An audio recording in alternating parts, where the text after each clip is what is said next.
Okay, stream should be starting up.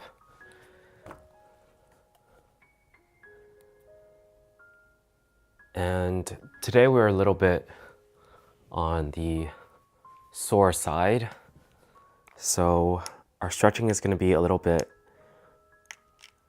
less structured, and we'll just stretch however makes me feel like I'm not overextending myself. But today's goal is to just do a little monthly reflection on the day, or not the day, but the month. And we have our phone for that, day one. We're using the free version of day one now. We used to use the paid version, but day one is just a journaling app. And October actually starting September and October, we stopped. There were certain days where we didn't mark anything, which is very rare for me. Like I think prior to that, I've always had like an entry for my journals for like 10 years. But I guess working on the audiobook has done a lot of interesting things to me. One being making certain days not really worth writing about because I didn't really do anything other than work on the audiobook. So there's no point in writing anything.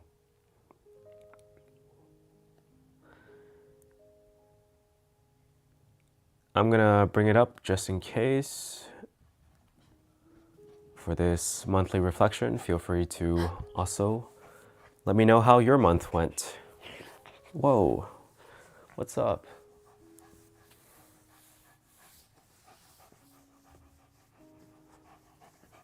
What's up, Al?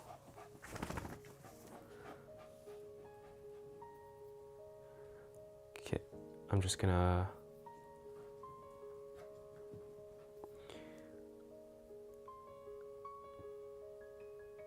make sure everything is good. Okay.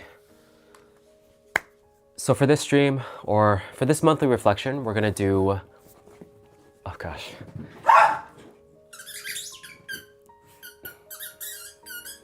Let's start that over one more time. I'll do it a little bit closer to camera. So right here.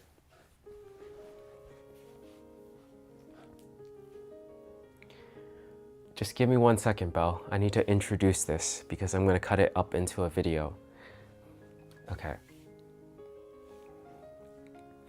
Okay, so the month of October is over. Actually, I don't wanna date this. I feel like dating it is not bad, but like title-wise or hook or entry intro-wise, I don't wanna date it. So let's see. Okay, today we're gonna reflect on the month prior and talk about 3 lessons that we learned, 3 really big lessons we learned, and also 3 accomplishments as well. So we're gonna start off with the audiobook, the Japanese learning audiobook that we finally finished. And I believe we also published the ebook as well in October. I think it was October 5th. I distinctly remember a single-digit number in October where we published the ebook, and then a double-digit number where we published the audiobook, which is October 12th. But because we had to revise something, the official submission date was 14, and it released on October 24th. So October 24th, 2025 is when basically my first ever legit real product released. And that's probably one of the biggest accomplishments I've ever had in my life so far. And I'm gonna go ahead and start doing a little bit of stretching while we do this, while we talk about, I just feel like it's more productive use of my time if I do multiple things at once. I feel like the camera should lower slightly, but I'll just back up a little. There. So that was the first big accomplishment. As for another accomplishment that we finished in October, this one was closer to, let me see if I can figure out which date we finished exactly. I like titling things specifically.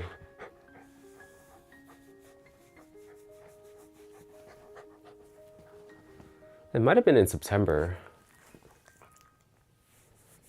Oh yeah, it was September where we finished the 300 kanji. But for October is when we officially finished all of the JLPT N3 kanji. So the challenge wasn't done. So basically last month well, technically it's November, but in September, we completed our challenge of learning 300 kanji in 30 days. That was very challenging. It was very tough. And I felt like my brain was on fire. I felt smarter during that time period than I do now, actually. It's so interesting how that works. But when that challenge was going on, completing 300 wasn't enough. JLPT N3 has closer to around 370-ish. It depends which list you're looking at, but for the app that I was using, it had 370 kanji right about. And so we finished all 370 in October. So we can recognize all 370 symbols from JLPT N3, but we are now going over vocab. So in October, we started doing a challenge towards the end, which is learning the most common 2,000 Japanese words. I call it the Core 2000. I feel like I've seen it on Anki or something called the Core 2000. So yeah, this is a problem. I apologize. I need to either get rid of that squeak or block Bell from. I want to play with Bell, but I just need to get rid of that squeak. I will discover how to get rid of it later.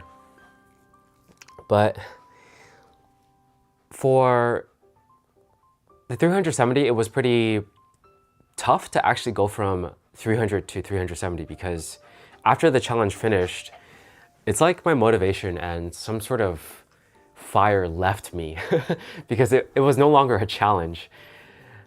I think honestly that was probably one of my most successful challenges in the time period that I've been back in California, because I didn't miss a single day, basically. Like, it was 30 days straight entirely where we did 10 kanji.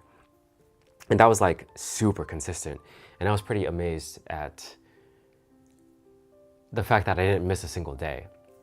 For this new challenge that we're doing, which is uploading 100 TikToks in 30 days, we started it in October as well, towards the end.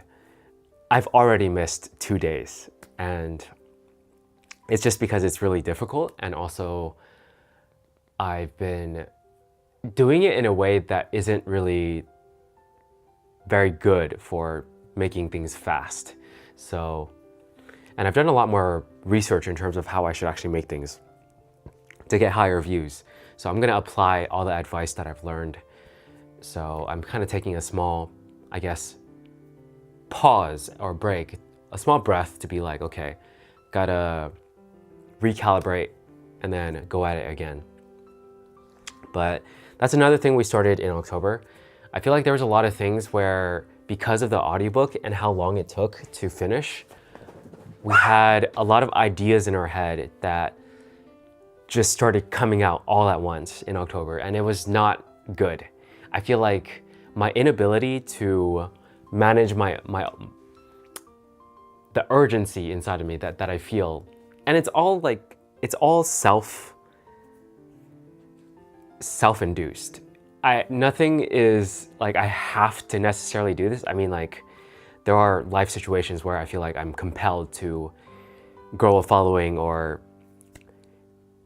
basically be able to earn more income. Like, definitely there's that motivation, but there's also nothing saying that I need to do it by a certain time. It's just more pressure from myself, I guess. Because I do have, I've worked for a while, so I have some good amount saved. So I'm not like in a dire situation or anything. I think if I were, then the motivations would change completely. But in a way, I do consider the start of these challenges to be somewhat part of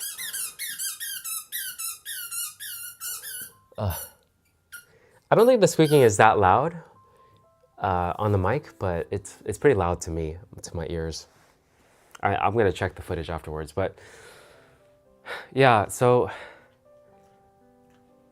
I'm trying to relate it back to accomplishments. So the challenges, I'm very glad that I'm following through with, just the ideas that I have for challenges, like making sure that I'm trying to do them. The JLPT, N3, kanji, all learned, and then moving on to the next one. So to me, that is a big accomplishment for the month of October, is that I followed through with things, as well as like I'm trying to continue, and I'm not like stopping and doing nothing, basically. Because last year, after I came back from Japan, there was, okay, no, I can't deal with this. I can't deal with this. Okay, choose another toy, Beba. Get that one. Get the other toy. Get the other toy.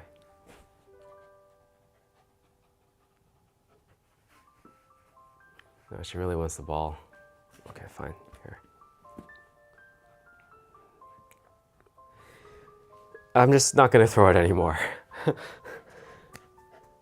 But I keep losing my train of thought. This is bad. I think next time, if we're gonna do like something a bit more serious like this, we might need to just like make sure Belle can't come bother us. Like she can stay upstairs. But okay, what were we talking about?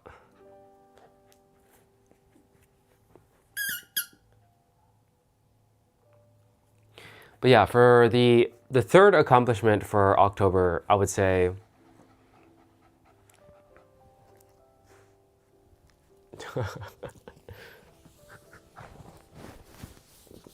the third accomplishment for October, I would say, is just being more consistent with everything. I've been going to the gym way more consistently compared to... It's actually been a slow ramp up, so the past, I'd say 3 to 4 months, I've been going to the gym more, and every single, let me just check Stream Manager. I feel like I see someone. Why is this thing so unreliable? Like, what's the point in this if like I can't even see if someone says anything? Oh, hi Ray. Sorry for the delayed response. Like this.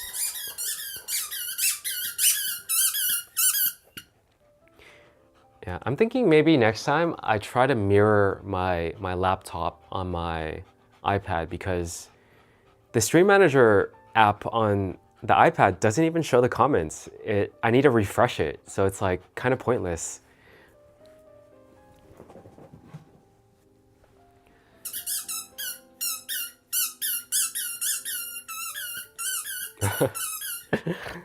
I realize I'm getting a little flustered because of the continuous breaks and like what I'm trying to say. It's kind of crazy. Okay. Yes, more consistent. I've been more consistent with going to the gym, which I'm really happy about, because throughout my life, I bought into this idea that calisthenics was the best thing ever, because I would watch these YouTubers who basically just said that they only do calisthenics, and I decided I'm only going to do calisthenics. So I never really hit the gym, but I've been going to the gym a lot more the past 3 months, and I feel like it's really nice. I feel like that's my place where I study Japanese as well. So whenever I'm at the gym, I study and I do the reps, and I'm actually getting stronger. I'm putting on extra weight for each like machine, for the dumbbell presses, for anything that I'm doing. It's very easy to track the growth basically without having to think too hard or try too hard. And I really feel like I need to continue that in Japan as well. Like I'm gonna find a gym once I hit Japan for sure. But yeah, that's another big accomplishment for October. Now let's talk about the lessons. I think originally I mainly wanted to talk about the lessons, but and we can talk about 3 big events too. So let's do the events real quick first. Went to a scavenger hunt in San Diego for a friend's birthday. One of my closest friends also got married, and there was like a little wedding event that was really fun. And I think that's about it. Those are like the 2 biggest events, I'd say, from the month. But I was very happy to celebrate those things with my friends. Yeah, it wasn't very eventful for me personally in October. And then, those two events were big enough to make it like feel eventful. And then the lessons learned. Okay, let's finally get to this. Usually when I'm making a video, it's so much easier for some reason to just say exactly what I want to say. It's so strange. It's like when I turn on the streaming, it feels completely different. It feels like I'm all over the place. I will eventually change that. But number 1,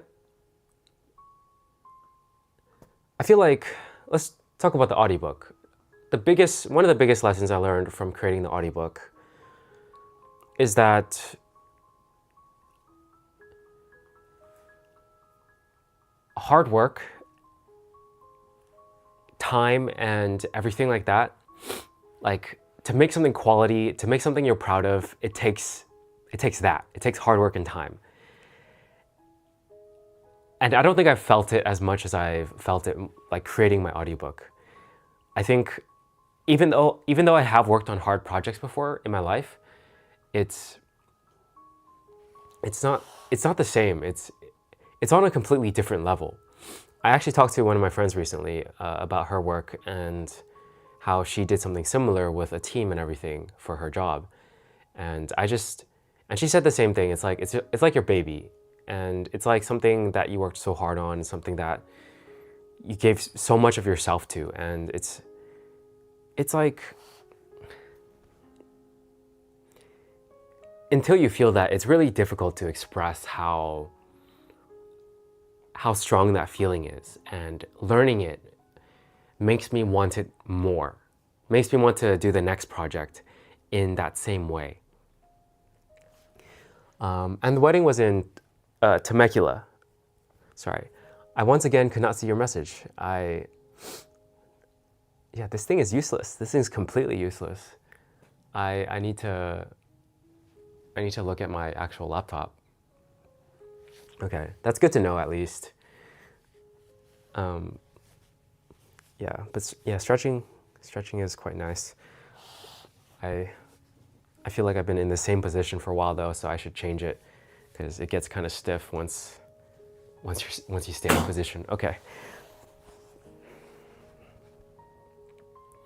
But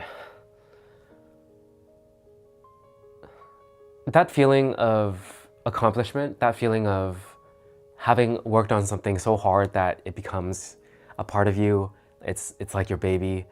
It's a feeling that's amazing, honestly. And I think that it's one of the greatest lessons I could have learned in my entire life, I think, because from now on, if I keep trying to chase that, if I keep trying to start projects where I put in that work, where I really believe in it and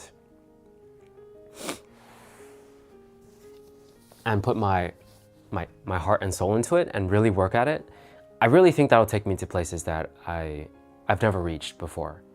So that's a huge lesson from this month that I want to never forget, and I don't think I will forget it. It's like an earned lesson. It isn't like one of those lessons where, you know, someone just says it and you're like, oh, that sounds good.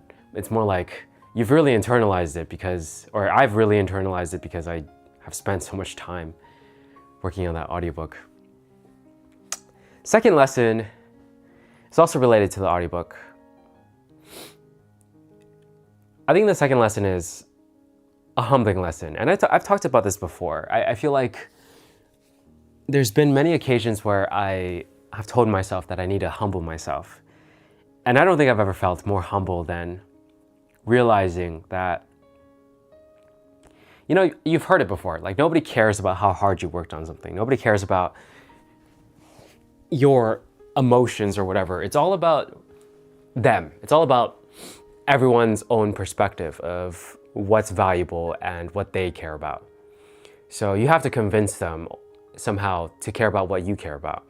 Either that or you present them with something that they already care about. So for my audiobook, it's basically how to learn the essential Japanese you need to know for travel. And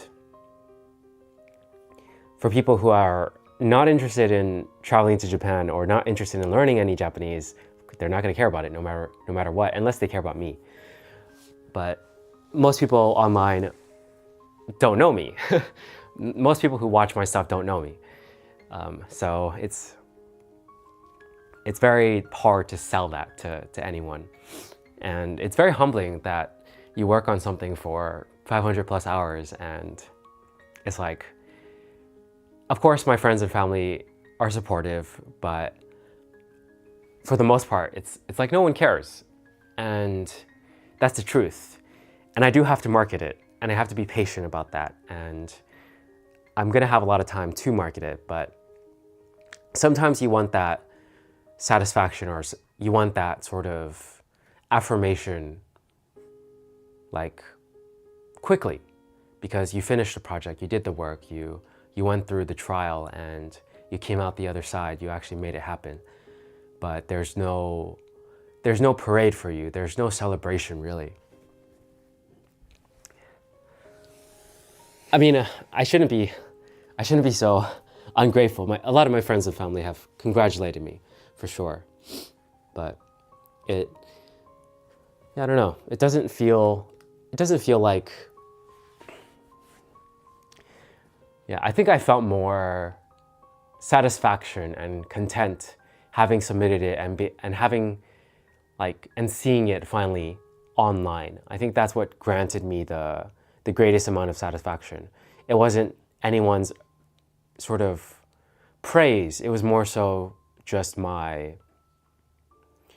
knowing that I did it, you know, because it was hard. It was really, really hard.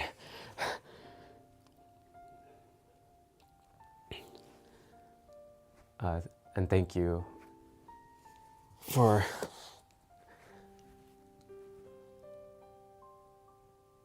I need to reset this every time I see a new message. I can't read from this far away. My laptop's quite a bit of a distance.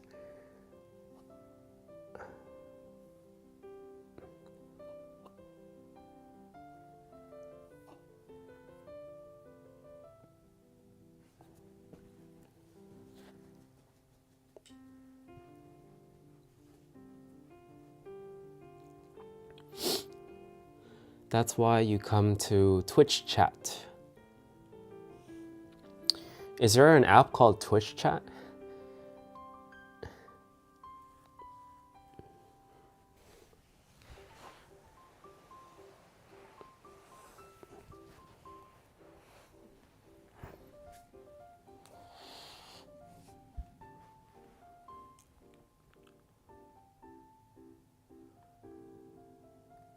But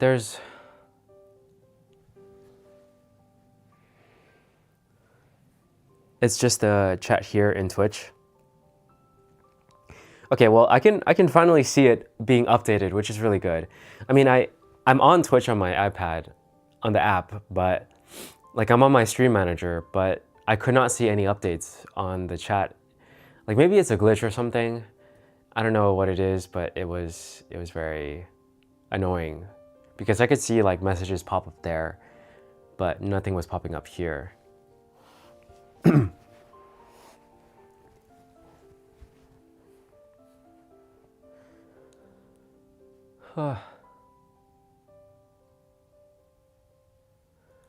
Yeah. In my head, this was far easier to do than I thought. I thought for some reason this was just gonna flow out of me. It's like whenever I'm standing in front of the camera, everything just flows out so easily. Well, I guess this is a new challenge. Who would have known that just sitting and stretching while talking takes enough of the brain space, and also being on stream, takes enough of like extra brain space. Huh.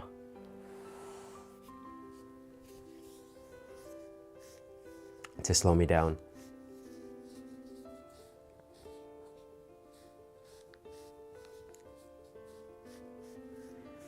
But yeah, I'd say that was lesson 2 is don't really expect anyone to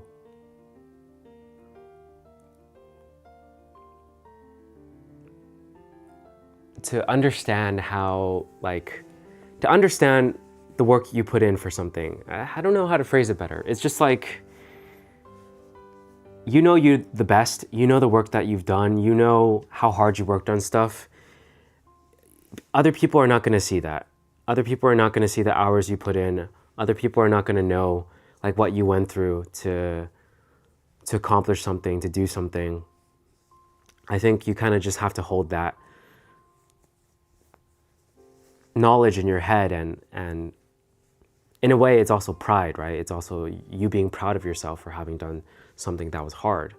And as much as someone else can even say like, oh yeah, I'm proud of you, because some of my friends have said that, and I'm grateful for that, but it's like, you've got to be the one who's most proud of yourself for accomplishing and doing that thing. And I think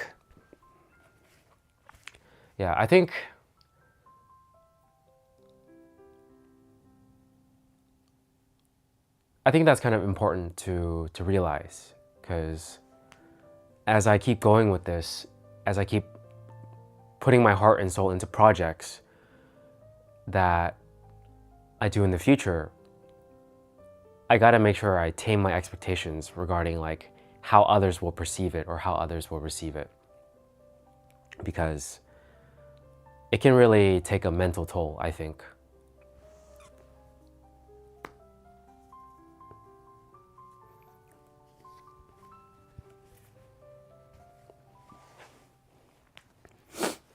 Okay.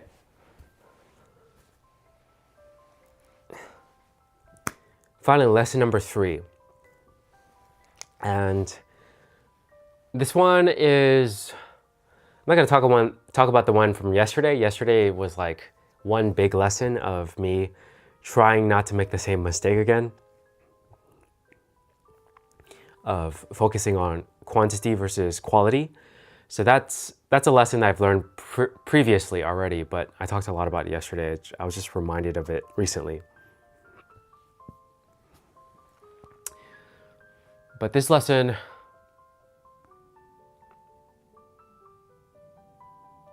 is more so, I was gonna make a dedicated video to it, but I think I'll just say it here. It's like, I called it, I've decided to stop being an optimizer and I'm embracing maximalism. So that's a terrible title. I would have probably changed it had I actually made that video, but I think it's a lesson I learned recently, and it's slightly influenced by Alex Hormozi. So there's this idea, or there's this story that he told that I think highlights it very well. I'll just paraphrase the story really quickly. Basically what he said was, and I can relate to him because in school, I was kind of that guy as well. He said that for himself when he was in high school, same with me, I kind of didn't really try in high school. But somehow I was able to get A's all the time.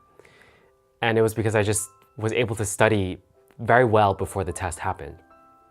and I always procrastinated.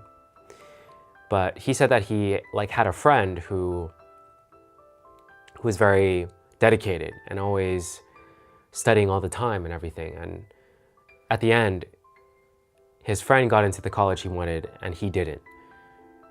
Like he still went to a really good college, but it's like the guy who worked his ass off was the one who ended up like getting a better result. So I feel like, so he basically considered like optimizing versus maximal. So when you're a maximizer, what you're doing is you're putting in your whole effort. You're doing everything you can to get the result that you want, versus an optimizer where you're being as lazy as possible while still getting the result that you want. So it's like an optimizer basically wants to do the least amount for the most, but like not the most. And the maximizer does absolutely everything to get the absolute maximum. And I think that difference is something I kind of never really paid attention to. And I feel like I'm gonna say something in this chat to see if it like helps me refresh it, because I think there's a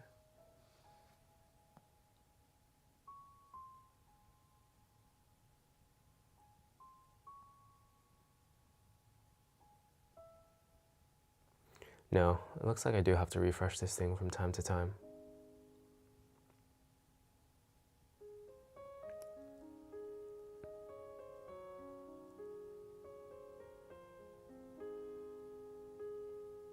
Yeah, next time I'm gonna just mirror it.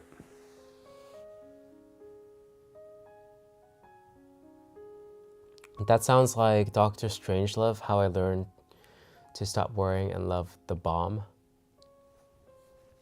Never heard of that. I'm not really sure what that entails. But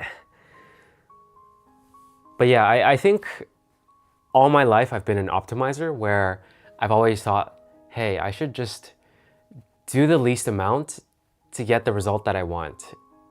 And for school, that was, you know, just study really hard for the tests, do the homework, and most of the time you'll get an A. So that's how I managed to get through all of school, actually, with A's and B's. Actually, for all of high school, I only got one B, so I was actually top 10 in a class of 715. I was actually pretty proud of that. But I don't think I should be proud because like I didn't actually work that hard to get that. In college, I managed to graduate in 3 years, and I did it with a 3.5 and over while majoring in physics and minoring in math and computer science. So I felt proud of that because it was actually hard work. And I actually put in a lot of effort to make that happen. But I think my audiobook is kind of like the first experience, or an experience that I've had recently where I've actually went full on, like maximum effort on something. And same with the kanji, like learning 10 kanji a day for 330 days, that took all my effort, like all my brain power to make that happen. Actually, I felt like there's some extra space that I could have used, but I mean, I was working on the audiobook at the same time, so that's where the extra space went. But it really felt like I was being stimulated, and I want that more. And the TikTok challenge so far has actually done kind of the opposite. It's kind of made me feel like tired instead of stimulated. It's so strange how that works.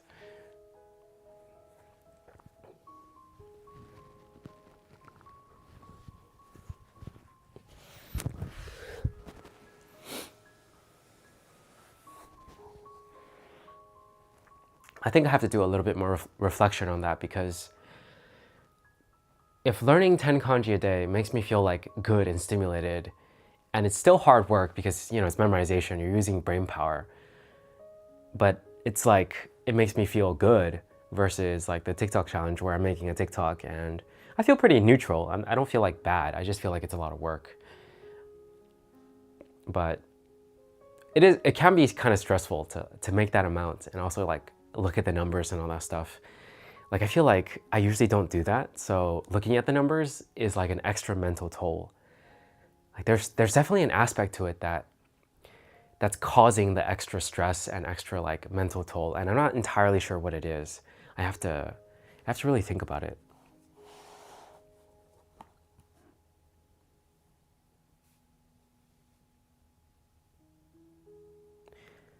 I definitely say the numbers have something to do with it. Just seeing numbers in general, like viewership and interaction and whatnot. But for TikTok, like considering it's my first real attempt at trying to make something decent, there is a decent amount of engagement and most of my videos have gotten over 1,000 views. I don't even know, that's not high at all, considering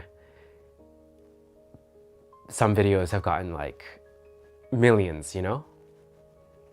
So until I really hit that million mark, I don't really, yeah, I don't know. I have to actually calibrate myself properly because I'm so new to the platform. But I've at least done a lot more watching of my niche, so I know what to do better.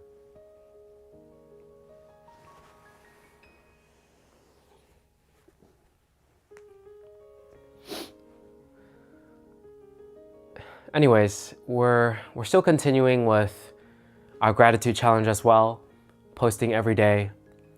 And this streaming challenge is on day 7 now, so we're learning from it. I think for the next stream, what we're gonna do is, because there was a video I watched from Ludwig a while back where he talked about how to actually make better streams. And I think, I don't remember everything he said. I think basically one of his lessons was you want to make the video, or you want to make the stream something that you would turn into a video. And, you know, take inspiration from what other people are doing, like certain challenges, make it interesting. Don't just do some basic thing like what I'm doing right now.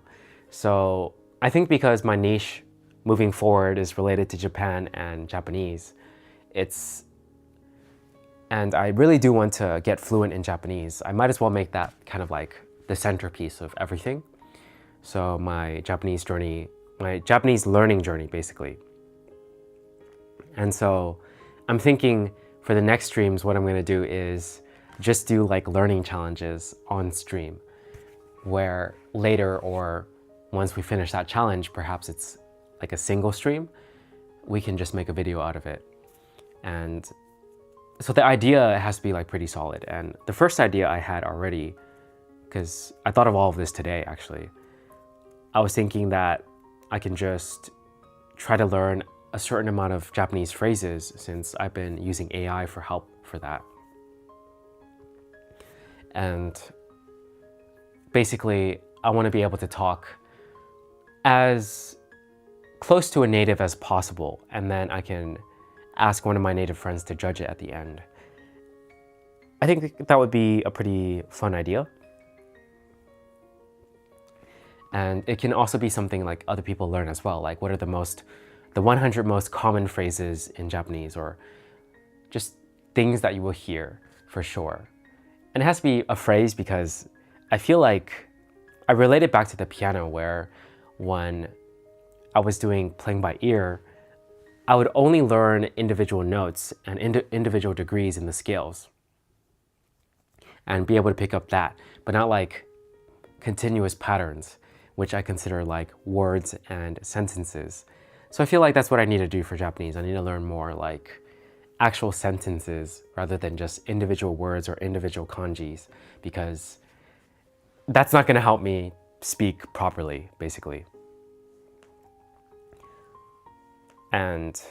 But it's not like I'm starting from zero. I've been able to hold conversations with native speakers before, and it's usually, I talk very simply, but I've had like 2-hour conversations with my friends in just Japanese, and I'm able to like communicate myself and my thoughts. So it's not like I'm not a complete noob, basically, but my goal is fluency. So there's no room for, oh, that's good enough. It has to be like actual fluency. But yeah, that's the idea. And I think, yeah, I don't know. I don't know how I feel about doing it while stretching. I mean, I kind of feel like I want to because it kills two birds with one stone, but I'm not sure this setup is very like good for the stream in general, but I'll see.